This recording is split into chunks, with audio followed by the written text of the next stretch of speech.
اعوذ باللہ من الشیطان الرجیم، بسم اللہ الرحمن الرحیم۔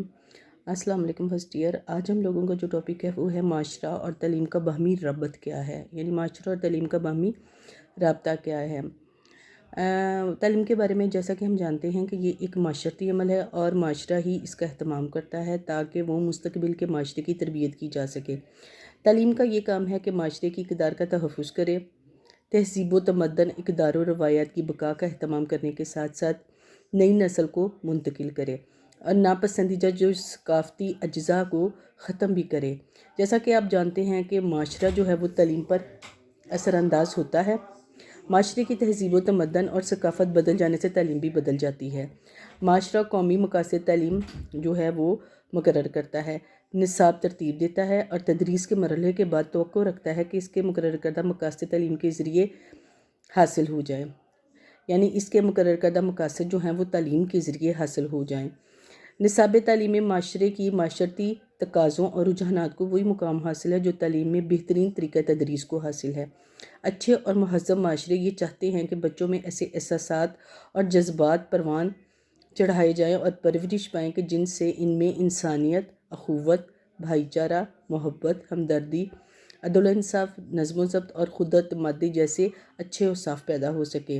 ان میں معاشرتی فرائض انجام دینے کی ذمہ داری کا احساس ہو، ان میں مل جل کر رہنے، اتحاد و تعاون اور ترقی کی خواہش کے ساتھ ساتھ آئندہ کچھ کرنے کا جذبہ پیدا ہو۔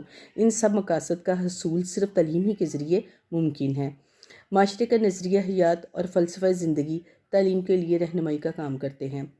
تعلیم اور معاشرے کے نظریہ حیات کا آپس میں چولی دامن کا ساتھ ہے۔ تعلیم اور معاشرے کو ایک دوسرے سے جدا نہیں کر سکتے۔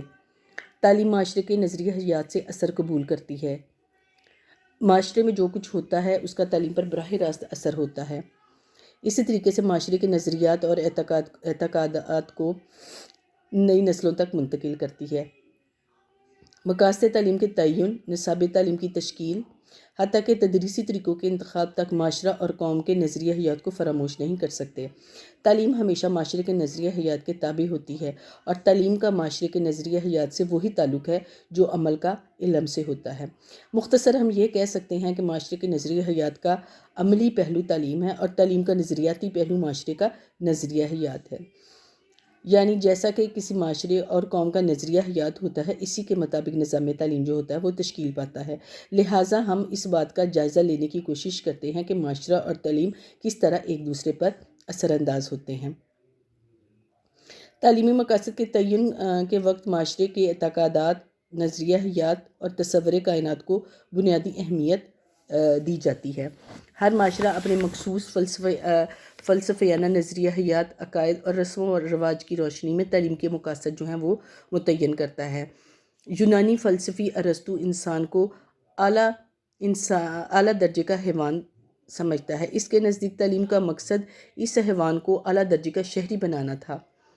آج کا مادہ پرست معاشرہ انسان کو اعلیٰ حیوان قرار دیتا ہے، جو دوسرے درجے کے حیوانوں سے سوچنے، سمجھنے اور بولنے کی وجہ سے ممتاز حیثیت رکھتا ہے۔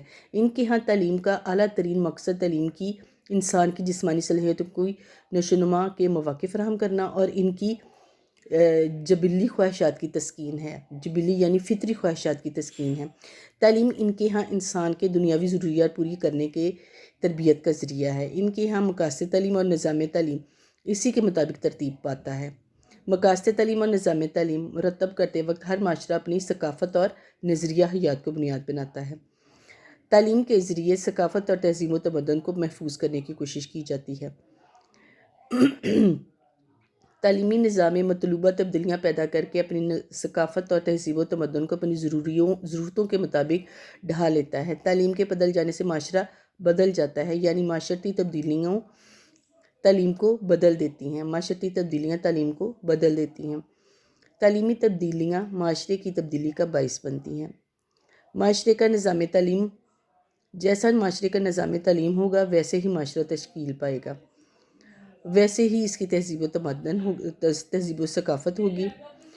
جیسی کسی تہذیب معاشرے کی تہذیب و ثقافت ہوگی ویسا ہی معاشرہ تشکیل پائے گا۔ سابقہ سوویت یونین میں مقاصد تعلیم طے کرتے وقت اس بات پر زور دیا جاتا تھا کہ تعلیم سے فارغ ہونے والا فرد ایک اچھا اشتراکی شہری ہو، نصاب تعلیم بھی اس کے مطابق مرتب کیا جاتا تھا جو اشتراکی فلسفے کو پھیلانے کا باعث بنتا تھا۔ یورپ اور امریکہ جیسے سرمایہ دارانہ جمہوری ممالک کے مقاصد تعلیم میں اس بات کو بنیاد بنایا جاتا ہے کہ فرد معاشرے سے مطابقت پیدا کرے، خود کما سکے، خود خرچ کر سکے۔ جو نصاب تعلیم مرتب کیا جاتا ہے اس میں سرمایہ دارانہ نظام کی حمایت اور مغربی جمہوریت کے فلسفے کا پرچار ہوتا ہے۔ اس کے مقابلے میں اسلامی معاشروں میں علم کے ذرائع کائنات کی تخلیق اور خالق کائنات کے بارے میں نظریات مختلف ہیں۔ چونکہ ہم مسلمان ہیں لہٰذا ہمارا ہر چیز جو ہے وہ مسلم معاشرے کے گرد گھومتا ہے اور اسلام کے گرد گھومتا ہے۔